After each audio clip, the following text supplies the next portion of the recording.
오늘 함께 나눌 말씀은 요한복음 12장 1절에서 8절의 말씀입니다.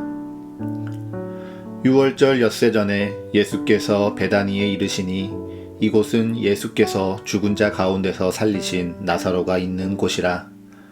거기서 예수를 위하여 잔치할새 마르다는 일을 하고 나사로는 예수와 함께 앉은 자 중에 있더라.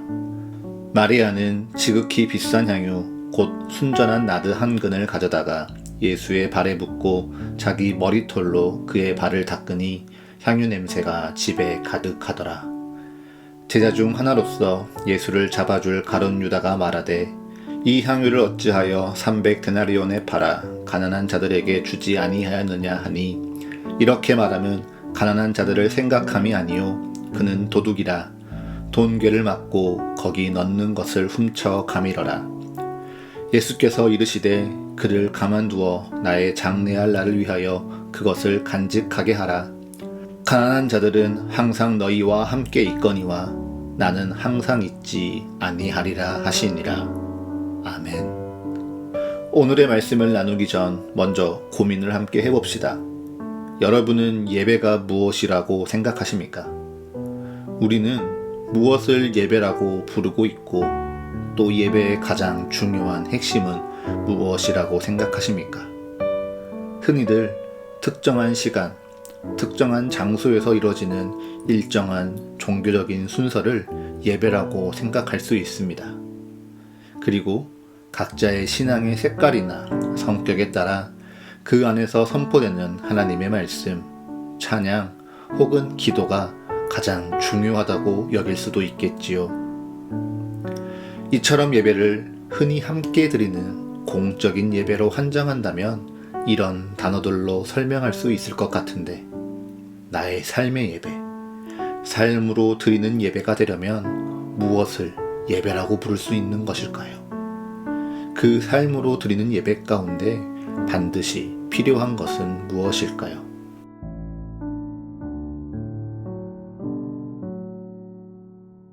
일상에서 벗어나 골방과 수도원에 들어가는 것일까요? 쉬지 않고 24시간 기도하거나 늘 말씀을 입술로 고백하는 것일까요? 그것도 아니라면 내가 기억하는 말씀을 지키기 위해서 도덕적으로 행동하는 것일까요? 두세 사람이 내 이름으로 모인 곳에는 나도 그들 중에 있느니라. 이 마태복음 18장 20절의 말씀을 다시 돌이켜본다면 두세 사람이 예수 그리스도의 이름으로 모이는 것, 그것이 바로 우리가 함께 드리는 공적인 예배의 모습이라면 그것보다 더 중요한 그 안에 주님께서 그들 가운데 계시는 임재, 하나님의 함께 하심이 바로 그 예배의 가장 핵심이라고 부를 수 있을 것입니다. 교회라는 특정한 장소나 개인적이고 일상적인 삶의 자리에서 하나님의 임재를 느끼고 고백하는 것, 주님의 임재가 예배의 가장 중요한 것임을 기억하며 오늘 요한복음 12장의 이 모습을 그 예배의 시선으로 다시 돌아봅시다. 1절과 2절입니다. 6월절 엿새 전에 예수께서 베다니에 이르시니 이곳은 예수께서 죽은 자 가운데서 살리신 나사로가 있는 곳이라. 거기서 예수를 위하여 잔치할새 마르다는 일을 하고 나사로는 예수와 함께 앉은 자 중에 있더라. 아멘.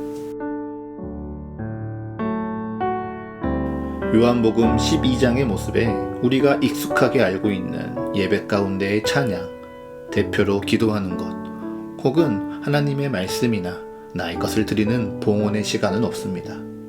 하지만 예수님께서 그 자리에 함께 하시고 거하시기에 그곳은 삶 속에 예배가 이루어지는 현장입니다. 그리고 그 예배에 다양한 사람들이 등장합니다.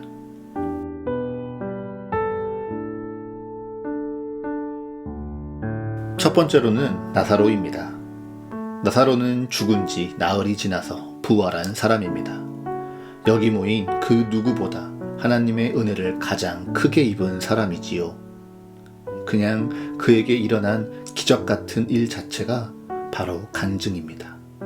그 일을 있는 그대로 말하는 것이 전도입니다.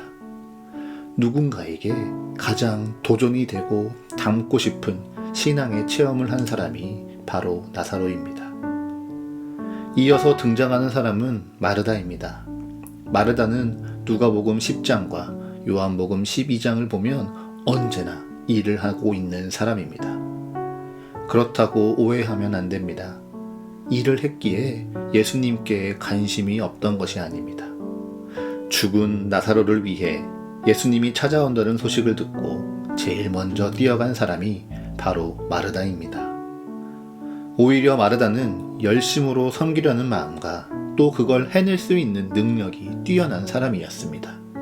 그렇기에 늘 예배의 현장 가운데 섬기고 먹이는 것을 준비하는 자리에 먼저 가 있던 사람이지요. 그리고 나사로와 마르다와 다르게 이름은 등장하지 않으나 분명히 거기에 함께 앉아 있을 예수님의 제자들이 있습니다. 3년간의 공생애를 함께한 역전의 용사들입니다. 예수님의 기적을 가장 가까이서 봤고요. 예수님의 가르침을 가장 가까이서 들었던 사람들입니다. 거기에 있는 누구와 비교해도 내세울 것이 참 많은 사람들이었습니다. 이처럼 누구보다 예수님께 큰 기적과 은혜를 경험함으로 간증할 것이 많고 누구보다 예수님을 열심히 돕고 섬김으로 힘이 되기 위해 노력하며 누구보다 예수님의 곁을 가장 가까이서 지켜왔던 사람들, 그들이 삶 속에 예배하는 그 순간 불편해지는 한 사람이 있습니다. 요한복음 12장 3절입니다. 마리아는 지극히 비싼 향유 곧 순전한 나드 한 근을 가져다가 예수의 발에 붓고 자기 머리털로 그의 발을 닦으니 향유 냄새가 집에 가득하더라. 마리아는 예수님의 발에 값비싼 향유를 붓습니다. 그리고 그 집에 소속된 종과 하인이 초대받는 이들의 발을 닦는 것처럼 마리아가 스스로 예수님의 발을 닦습니다. 심지어 수건이 아닌 자신의 머리털을 풀어서 예수님의 발을 닦습니다. 나사로가 바라보는 마리아는 어떨까요? 마리아는 잔치를 연 나사로 그리고 마르다의 가족, 즉 집주인 중에 한 사람입니다. 그런데 집주인이 손님의 발을 닦고 있습니다. 종이나 해야 할 일을 체면도 없이 하고 있는 것입니다. 또한 이 예배의 자리가 나사로에게 있었던 놀라운 일들이 부각되고 그 이야기가 나누어지며 주목받아야 할 자리 같은데 마리아의 이 갑작스러운 행동이 오히려 주목받고 있습니다. 나사로의 마음이 변하기만 할까요? 마르다가 보기에 마리아는 어떨까요? 누가복음 10장 40절에서도 주여 내 동생이 나 혼자 일하게 두는 것을 생각하지 아니하시나이까 그를 명하사 나를 도와주라 하소서 불평한 마르다입니다. 사실 두 가지 복음서에 등장하는 이 사건이 동일한 사건인지 명확하진 않습니다. 다만 분명한 것은 마르다에게 마리아는 더 중요한 일에 집중하지 않고 이 예배 속에 가장 중요한 일에 동참하지 않는 이 예배를 성실하게 참여하지 않은 게으른 자라는 것입니다. 끝으로 제자들에게 마리아는 어떨까요? 유대 랍비의 문화에서 여성은 결코 랍비의 제자가 될 수 없습니다. 그런데 자격 없는 이 여인이 예수님 발 곁에 있습니다.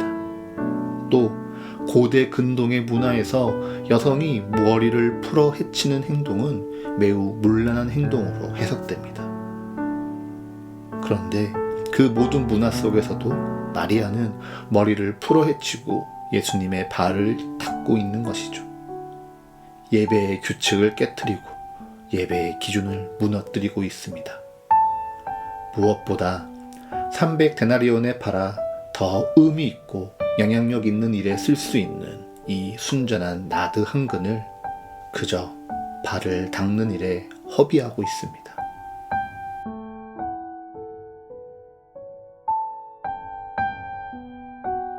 그런데 그들의 비난 속에 마리아는 무엇을 보고 있습니까?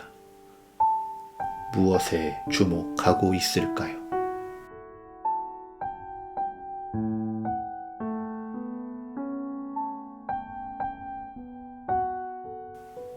바로 예수님. 예수님 한 분만을 마리아는 바라보고 있습니다. 마리아는 예수님이 로마를 몰아내고 예루살렘의 왕으로 오르실 것을 기대하진 않았습니다. 마리아는 이제 곧 예수님께서 십자가에 죽으신다는 것 또한 알지 못했습니다. 그저 예수님께서 그 자리에 함께 하시고, 예수님께서 나와 함께 살아가시고 동행하시며 예배하는 그 시간, 오직 예수님과 함께 예배하는 그 시간만을 바라보았고, 자기가 드릴 수 있는 최선의 것을 예수님께 드렸습니다.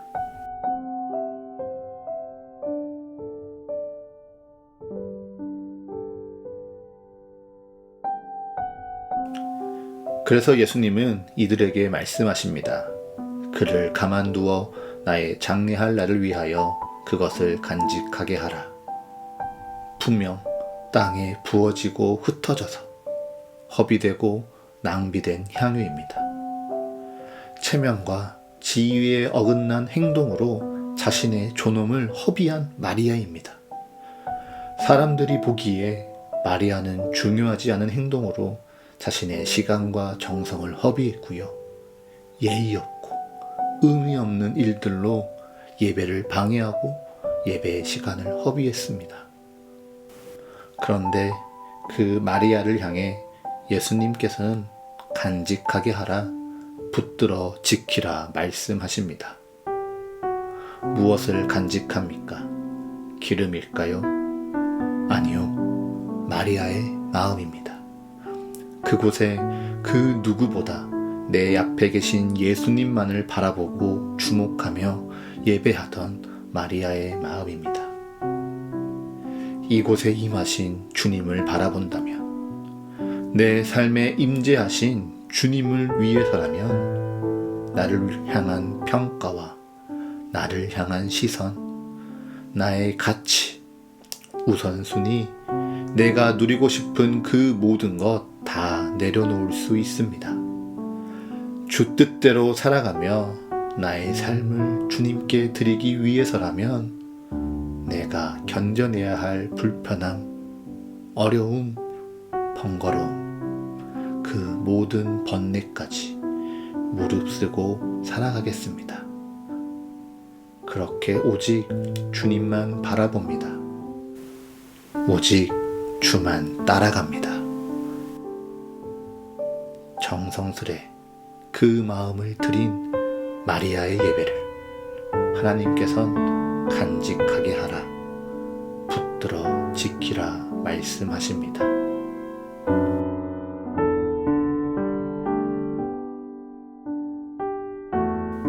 그리고 이 말씀을 읽고 마리아를 바라보는 우리에게도 이 마리아의 마음을 닮아 그 마음 가운데, 그 삶 속에 붙들어 지키라 말씀하십니다. 사실 여러분도 마리아처럼 이미 하나님께 순전한 나드 한 근을 드렸습니다. 요즘과 같은 때에 믿음을 택하고 하나님의 길을 따르리라 결단하는 것, 무엇보다 주님의 몸된 교회를 세워나가기로 결단하면서 여러분은 삶 속에 하나님께 가장 귀한 것을 드린 사람들입니다. 그러한 여러분의 예배는 어떻습니까? 여러분이 공적인 그 예배의 현장 가운데 가장 중요하게 여기시는 것은 무엇입니까? 더 솔직하게 이야기하면, 여러분이 함께하는 그 주일의 예배를 드리려고 할 때 예배를 방해하는 것이 무엇입니까? 예배를 방해하고 하나님을 주목하지 못하게 하는 것이 정말 목숨을 걸 만큼 크고 무거운 일들입니까? 혹시 체면이나 내게 익숙한 규칙이나 우선순위, 혹은 그 관계가 예배 안에 거하시고 임하시며 주목할 때 누리게 하는 영과 진리, 자유와 용납의 사랑으로 임하시는 예수 그리스도를 방해하고 있지는 않습니까?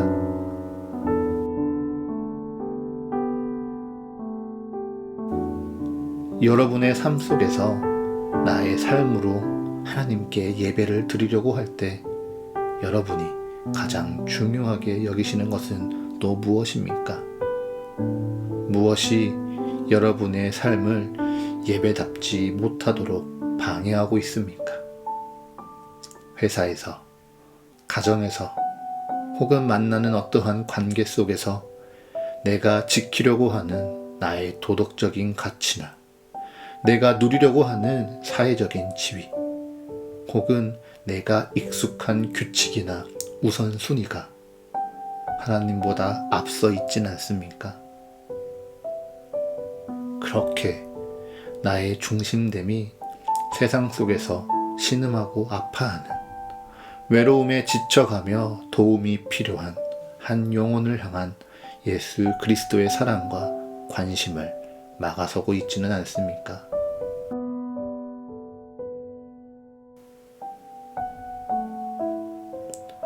오늘 성경 속 나사로의 집에는 순전한 나드 한 근이 부어졌습니다. 값비싼 향유 냄새가 집에 가득했지요.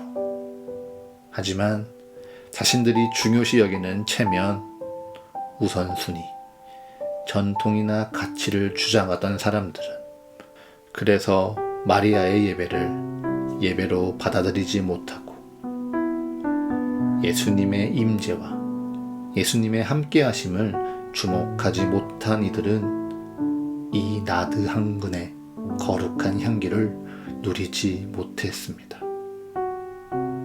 오직 다른 그 무엇이 아닌 예수님만을 온전히 주목한 마리아와 그것을 온전히 받으신 예수님만이 이 향기를 흠양하셨고 이 예배를 완성시키셨습니다.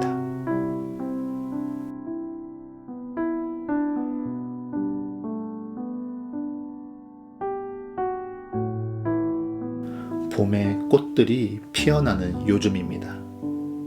새로운 생명이 시작되고 있는 봄날입니다. 잔뜩 웅크리고 있던 가슴을 펴고 숨을 한번 깊이 들여 마셔 보십시오. 그래서 내 주위에 가득한 새로운 생명의 향기, 그리스도의 거룩한 향기를 경험하시는 여러분이 되시기를 축복합니다. 나의 삶 가운데 주님께 드린 순전한 나드 한 근을 주님과 함께 동행함으로 내 삶 가운데 함께 거하시는 예수 그리스도를 주목함으로 그 향기를 잊지 않고 하나님께 삶의 예배 드리는 여러분들이 되시기를 축복합니다.